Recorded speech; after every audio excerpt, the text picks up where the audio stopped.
स्वागत है आप सभी का तंवर राजपूत मोटिवेशन में। अगर हम लोग सोचते हैं कि कहीं हमको इन्वेस्टमेंट करना है, इन्वेस्टमेंट करने के हिसाब से अगर हम लोग सोचें तो यहाँ पर आपको दिखाई दे रहा होगा कि मंथली अगर एक ब्रेकआउट दे रहा है यहाँ पर कोई स्टॉक, तो वो दे रहा है यहाँ पर बीपीसीएल। अगर बीपीसीएल के बारे में अगर आप देखना चाहते हो तो यहाँ से एक रजिस्टेंस ब्रेक कर रहा है। लेकिन देखिए दोस्तों, इस चीज़ में थोड़ा सा रिस्क बहुत है। थोड़ा सा इस चीज़ को एक बार इसको टेस्ट कर ले, उसके बाद में अगर यहाँ से आप इसको बाइंग करेंगे या फिर मतलब इसके बाद में आप बाइंग का सोचेंगे तो अच्छा होगा। फिर भी यहाँ पर अगर आप देखो तो यहाँ से एक ब्रेकआउट कर रहा है मंथली कैंडल पे। अभी मंथली यानी कि अभी फरवरी का महीना चल ही रहा है, तो इसको अगर आप देखोगे तो यहाँ से ही चल रहा है। तो 1 2 3 4 कैंडल बन चुके हैं इसमें। तो हो सकता है थोड़ा सा यहाँ पर एक और कैंडल ग्रीन बने, उसके बाद टेस्ट करे, उसके बाद में जब ये दोबारा यहाँ से जाएगा तब जाके आप यहाँ पर बाइंग का प्लान कर सकते हो। अगर हम लोग इसको डेली चार्ट पर देखते हैं, डेली चार्ट पर आप देखोगे तो यहाँ से आपको दिखाई दे रहा होगा एक अच्छा सा बाइंग यहाँ पर कैंडल दिखाई दे रहा होगा आपको, एक अच्छा सा ग्रीन कैंडल दिखाई दे रहा है। तो हो सकता है इसमें एक बड़ा सा मोमेंटम आ जाए। तो यहाँ पर आप अगर इंट्राडे के लिए ट्रेड करना चाहते हैं या स्विंग ट्रेडिंग के हिसाब से ट्रेड करना चाहते हैं तो इसमें देख सकते हैं। ये ब्रेकआउट वाला स्टॉक है, तो ब्रेकआउट वाले थोड़े तो फेल भी होते हैं और थोड़े पास भी होते हैं, तो आपको याद रखना ज़रूरी होता है। उसके बाद में दूसरा हमारा एक आईओसी का, तो आईओसी भी यहाँ पर अगर हम जितने भी ऑयल वाले जितनी भी कंपनियां हैं यहाँ पे, तो ये एक अच्छा सा काम कर रही है, एक अच्छा सा मोमेंटम आ रहा है इनमें। यहाँ पर अगर हम आईओसी का देखें तो, और यहाँ पर अगर उसका ऑयल एंड गैस का हम लोग देखेंगे तो वहाँ पर भी एक अच्छा सा मोमेंटम आपको दिखाई देगा। यहाँ पर आप देखो, इसी चीज़ को अगर आप देखो डेली चार्ट पर देखोगे तो यहाँ पर आपको दिख रहा होगा आईओसी भी यहाँ पर कहीं ना कहीं आपको दिख रहा होगा, ये पुराना वाला रेजिस्टेंस है, यहाँ पर इसको ब्रेक करता हुआ दिखाई दे रहा है। तो एक अच्छा सा मोमेंटम इसमें आ सकता है। अगर इसको थोड़ा सा वीकली या मंथली टाइम फ्रेम में अगर आप देखोगे तो यहाँ से आपको दिख रहा होगा, तो यहाँ से भी इसमें भी आपको दिख रहा होगा कि यहाँ पर एक रजिस्टेंस जो था, यहाँ पर कहीं ना कहीं ये रजिस्टेंस ब्रेक हो रहा है। यहाँ से आपको दिख रहा होगा, यहाँ से ये रजिस्टेंस ब्रेक हो रहा है, कि यहाँ से एक अच्छा सा मोमेंटम आ सकता है आगे भी। तो इस बात का आपको ध्यान रखना है, क्योंकि हम यहाँ पर जो भी बातें करते हैं थोड़ा इन्वेस्टमेंट के हिसाब से ही करते हैं। लेकिन अगर देखो यहाँ पर एक चीज़ का आपको हमेशा ध्यान रखना चाहिए कि अगर यही चीज़ अगर हम लोग यहाँ पर बाइंग करते 50 रुपये के आसपास बाइंग करते तो सबसे बेस्ट होता। या फिर हम लोग यहाँ से जब ये रिटेस्ट किया था, यहाँ पर आपको दिखाई दे रहा होगा इस तरह से गया था, आरएसआई इस तरह से आया था, यानी कि यहाँ पर अगर हम लोग इसको बाइंग करते तो यहाँ पर एक अच्छा सा मोमेंटम था। यहाँ पर भी अगर हम बात करें 2023 के स्टार्टिंग में अगर हम बात करें तो यहाँ पर भी, लेकिन अभी भी इसमें एक देखो ब्रेकआउट होता है तो मतलब स्टॉक में कुछ ना कुछ तो होता ही है। तो हो सकता है कि ये आगे चल के एक अच्छा सा मोमेंटम दे। लेकिन देखिए सारी ट्रेडिंग जो करनी है आपको, एक तरह से आपको यहाँ ना स्टॉप लॉस के साथ करनी है, या फिर आपको याद रखना है कि पूरी क्वांटिटी में कभी भी कोई भी स्टॉक बाइंग नहीं करना है। थोड़ा सा आपको याद रखना है, अगर आप होल्डिंग के लिए ले रहे हो थोड़ा सा एवरेज होना ज़रूरी है, क्योंकि अगर मार्केट नीचे आता है तो भी आपको थोड़ा सा एवरेज, क्योंकि वहाँ पर हो सकता है कि मार्केट एक नीचे आ जाए, वहाँ से 10% 20% करेक्ट हो जाए और वहाँ पर आपको प्रॉब्लम हो जाए। उसके बाद में अगर हम बात करें दूसरा जो स्टॉक से है, तो यहाँ पर आपको दिखेगा एक यहाँ पर आईओबी है, आईओबी इंडियन ओवरसीज बैंक। तो यहाँ पर ये बैंक भी एक अच्छा सा मोमेंटम दे रहा है। अगर इसको मंथली भी आप देखोगे या वीकली भी आप देखोगे तो यहाँ से इसमें थोड़ा सा ज़्यादा ही यहाँ पर मोमेंटम आपको देखने को मिल सकता है आने वाले टाइम में। क्यों हो सकता है इसके पीछे का कारण आपको समझ में आ ही रहा होगा, क्योंकि अगर इसका जो चार्ट देखोगे आप, पिछला जो चार्ट है, तो एक 150 रुपये का इसका 150 से 200 रुपये तक का यहाँ पर आप पिछला जो चार्ट दिख रहा होगा। अगला जो रजिस्टेंस है यहाँ पर अगर आपको दिख रहा होगा, अगला जो रजिस्टेंस हमारे पास में इसमें बन रहा है आईओबी में, तो यहाँ से अगला जो रजिस्टेंस यहाँ पर आपको दिख रहा होगा 91 के आसपास। कौन सा? 91 के आसपास। तो मे भी ये चांसेस हो सकता है कि 90-80 के आसपास जाए, क्योंकि यहाँ से तो चला है। तो हो सकता है यहाँ से जब ये चलेगा तो यहाँ पर जाकर ये रिजेक्शन ले सकता है। कहाँ पर जाकर? यहाँ पर जाकर ये रिजेक्शन ले सकता है और टेस्ट करके फिर ऐसे ऊपर जा सकता है और फिर दोबारा से ये रजिस्टेंस ले सकता है। तो ये आपको याद रखना है कि इसमें थोड़ा सा एक अच्छा सा चांस आपको नज़र आ रहा है। लेकिन देखिए सब चीज़ों का एक ये भी होता है कि आपको यहाँ पर सबसे पहले है ना इसके बारे में अच्छे से जानकारी लेना है। मैं यहाँ पर एनालिसिस कर रहा हूँ, ना कि मैं आपको बाइंग सेलिंग की सलाह दे रहा हूँ। तो इसलिए ना यहाँ पर सिर्फ हम एनालिसिस कर रहे हैं, सीखने की कोशिश कर रहे हैं, ना हम किसी भी तरह से यहाँ पर बाइंग सेलिंग के बारे में बातें नहीं कर रहे हैं, लेकिन हम लोग इस चार्ट को एनालिसिस कर रहे हैं ताकि हम सीख पाएँ। तो आप सीखने के हिसाब से यहाँ पर सब चीज़ें देखिएगा। उसके बाद में अगर हम बात करें तो यहाँ पर दूसरा जो स्टॉक है हमारा सेल है। सेल के बारे में आप अच्छे से जानते ही हैं। अगर सेल की बात करें तो यहाँ पर आपको दिख रहा होगा सेल का कौन सा रेजिस्टेंस यहाँ पर आपको दिख रहा होगा। अगर हम इस सेल के रेजिस्टेंस की बात करें तो यहाँ से आपको दिख रहा होगा सेल का जो रेजिस्टेंस है ये वाला।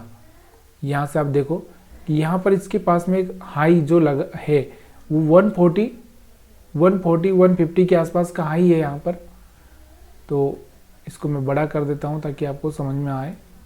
तो यहाँ पर कौन सा, एक मिनट, तो यहाँ से आपको दिख रहा होगा कि अपने पास में इसके पास में जो सपोर्ट है, सॉरी अगला जो रेजिस्टेंस है इसके पास में, तो यहाँ से आप देखोगे इसको, पहले तो इसके चार्ट को देखते हैं। तो यहाँ से आपको चार्ट दिख रहा होगा, एक अच्छा सा चार्ट समझ में आ रहा होगा। आपको नहीं आ रहा है तो प्लीज़ यार कमेंट करिए। यहाँ से आप देखो, यहाँ से क्या किया इसने, यहाँ से बार बार यहाँ पर आपको दिख रहा होगा, यहाँ पर सब यहाँ से रिजेक्शन ले रहा था, यहाँ से हर बार रिजेक्शन ले रहा था। इस बार इसने पार भी किया था लेकिन यहाँ पर होल्ड नहीं कर पाया था, दोबारा नीचे आया और इसके बाद इस तरह से जाने की कोशिश कर रहा है। तो अगला अपने पास में इसमें अगर ये कहीं ना कहीं आगे बढ़ता है, देखो यहाँ पर मंथली चार्ट लगा के रखा है। वैसे आपको डेली चार्ट पर ही अगर ये सब इन्वेस्टमेंट का प्लान करना है तो डेली चार्ट पर भी देखना पड़ेगा। तो यहाँ पर अगर मंथली के हिसाब से यानी कि लॉन्ग टाइम के लिए आप सोचते हो तो यहाँ से आपको दिखेगा, तो यहाँ से 250 तक का लेवल यहाँ पर आपको देखने को आगे मिल भी सकता है। लेकिन ये सब कब हो सकता है, देखिए इसमें बहुत टाइम भी लग सकता है, 1 साल भी लग सकता है। इसलिए अगर आपको जल्दी रिजल्ट चाहिए तो ऐसे ही स्टॉक को आपको कब ढूंढना है, जब वो स्टॉक, जैसे मान लो कि यहाँ पर आपको दिख रहा होगा, अगर आपको यहाँ पर डेली चार्ट पर देखना है, अगर आपको यहाँ पर ऐसा कुछ चाहिए तो डेली चार्ट पर देखना है। कैसे देखना है डेली चार्ट पर, मैं यहाँ पर आपको बताता हूँ। इसको पहले तो मैं इसको छोटा करता हूँ,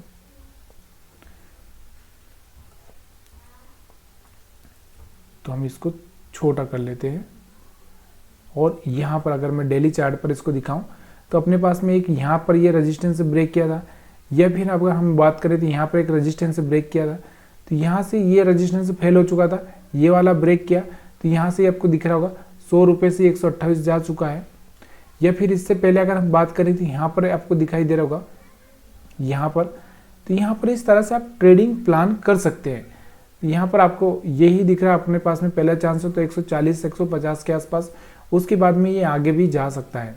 तो डेली टाइम फ्रेम में अगर आप एनालिसिस करते हो, और मैंने आपको यहाँ पर ऑप्शन चेन का भी दिखा चुका हूँ कि ऑप्शन चेन में किस तरह से आप एनालिसिस कर सकते हो, देख सकते हो। इसके बाद अगर हम बात करें दूसरा स्टॉक जो कि एक अच्छा सा जो आपको देखने को मिल सकता है वो है स्वान एनर्जी। स्वान एनर्जी वैसे भी पहले से ही एक अच्छा सा काम कर रहा है।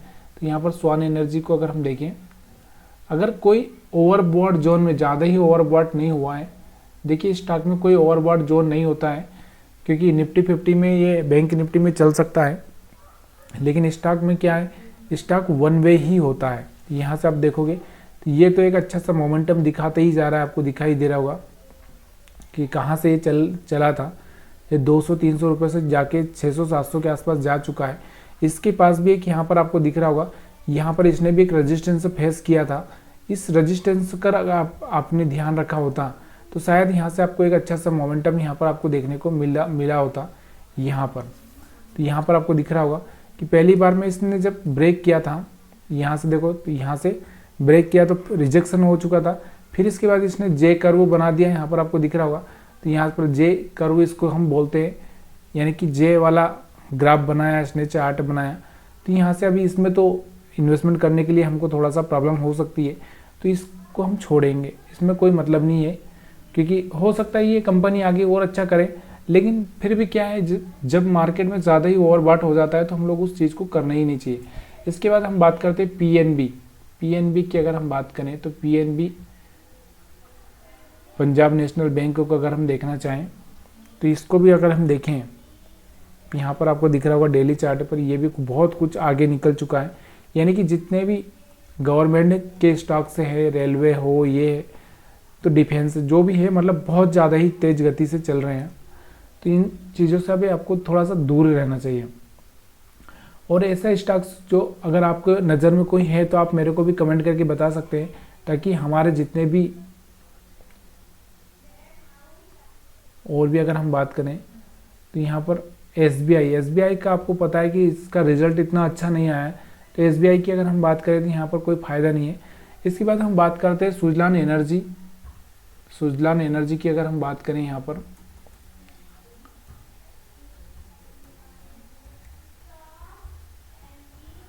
तो सुजलान एनर्जी यहाँ पर हम लोग लगाते हैं। सुजलान एनर्जी और एक LIC हाउसिंग, 2-3 स्टॉक हम लोग चेक करके उसके बाद वीडियो को ख़त्म करेंगे। तो ये चीज़ें ऐसे एनालिसिस की जा सकती है। यहाँ पर हम सिर्फ एनालिसिस कर रहे हैं, इस बात का आपको याद होना चाहिए। यहाँ पर कोई रिकमेंडेशन नहीं किया जा रहा है, तो प्लीज़ यार यहाँ पर LIC सुजलान की अगर हम बात करें तो सुजलान भी एक अच्छा सा मोमेंटम दिखा रहा है यहाँ से। तो अगर हम बात करें तो यहाँ से एक अच्छा सा इसने रजिस्टेंस ब्रेक किया है, लेकिन 2 बार इसने इस रजिस्टेंस को यहाँ पर फेस किया है, उसके बाद इसने ब्रेक किया है। तो हो सकता है इसमें आगे भी एक अच्छा सा मोमेंटम रह जाए। उसके बाद LIC हाउसिंग की अगर हम बात करें तो LIC हाउसिंग, यहाँ पर LIC हाउसिंग अगर देखें हम लोग,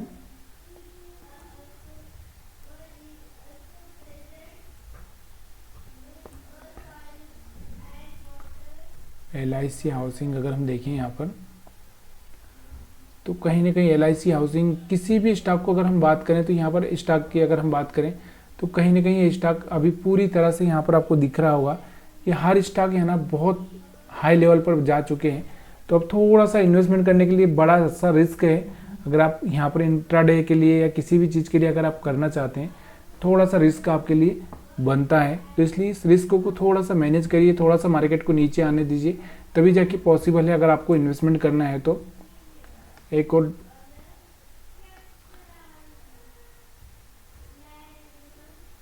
और स्टॉक हम लोग देख लेते हैं, उसके बाद में यहाँ पर आपको, तो ये सारी चीज़ें ऐसी एनालिसिस की जा सकती है। अगर कोई ऐसा रेजिस्टेंस कोई स्टॉक ब्रेक कर रहा है तो उस रेजिस्टेंस के हिसाब से आप वहाँ पर ट्रेड कर सकते हो। यहाँ पर आपको दिख रहा होगा एक और जो स्टॉक है, यहाँ पर आपको मिल रहा होगा डेली टाइम फ्रेम में। तो यहाँ पर जो स्टॉक है यहाँ पर कौन सा ब्रेक कर रहा है, तो ये है डेली वेरी। यहाँ से डेली वेरी यहाँ पर अगर आप देखेंगे तो यहाँ से एक अच्छा सा ब्रेकआउट करने की कोशिश कर रहा है, तो इस पर खास फोकस करके रख सकते हैं आप। यहाँ से आप देखोगे तो यहाँ से आपको दिख रहा होगा ये वाला, तो यहाँ से अगर डेली टाइम फ्रेम में अगर इसको देखते हो तो एक अच्छा सा ब्रेकआउट दिखाई दे रहा है। और अगर हम इसको थोड़ा सा वीकली टाइम फ्रेम में भी अगर देखें तो वीकली टाइम फ्रेम में अगर आप देखोगे तो वीकली टाइम फ्रेम में भी आपको एक अच्छा सा कैंडल बनता हुआ दिखाई दे रहा है। और अगर इसको हम मंथली चार्ट पर देखें, मंथली चार्ट पर अगर देखें तो मंथली चार्ट पर भी आपको कहीं ना कहीं ब्रेकआउट होता हुआ दिखाई दे रहा है। तो ये अगर ब्रेकआउट सस्टेन हो जाता है तो इसके पास में चांसेस हो सकते हैं 600 तक के, 700 तक के चांसेस इसमें देखने को आपको मिल सकते हैं। तो ये एक अच्छा सा स्टॉक हो सकता है, लेकिन इसको थोड़ा सा फंडामेंटल एनालिसिस करना बहुत ज़रूरी है। तो फंडामेंटल करना बहुत ज़रूरी है, तो यहाँ पर हम क्या रख सकते हैं, फंडामेंटल भी साथ में चेक ही कर लेते हैं। अगर फंडामेंटल इसका कुछ मिल जाएगा तो यहाँ पर मैं स्क्रीनर लगा देता हूँ। इसके बाद हम लोग इसका रिजल्ट थोड़ा सा देख लेते हैं, कितना इसका कैपिटल है।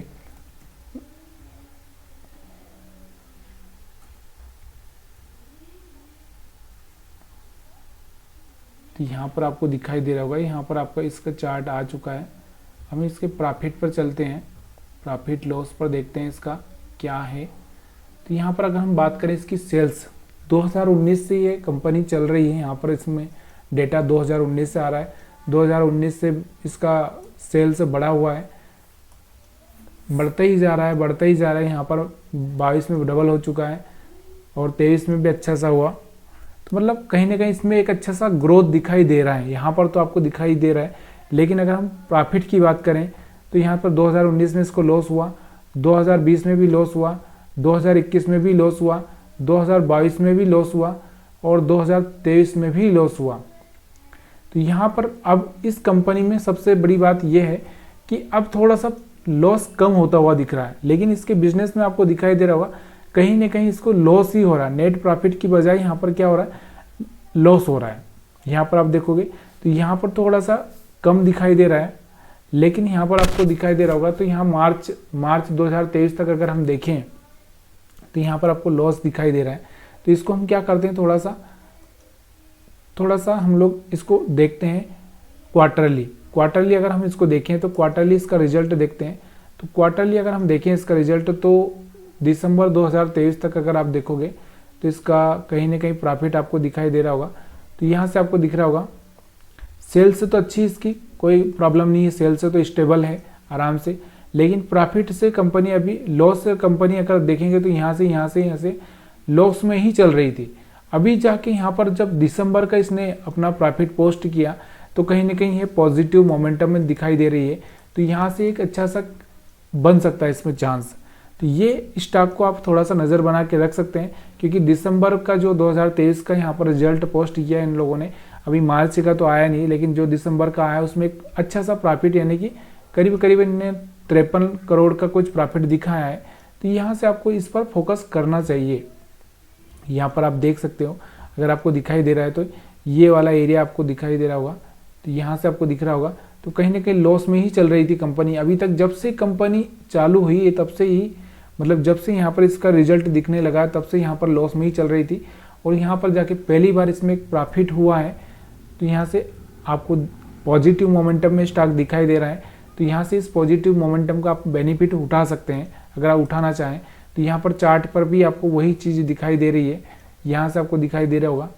तो यहाँ से मार्केट एक तरह से तो यहाँ पर 700 के तब जाने का चांसेस हो सकता है, बन सकता है। अब ये मार्च में जो रिजल्ट आएगा उसके हिसाब से आप देख सकते हो। तो वीडियो देखने के लिए आप सभी का बहुत बहुत धन्यवाद।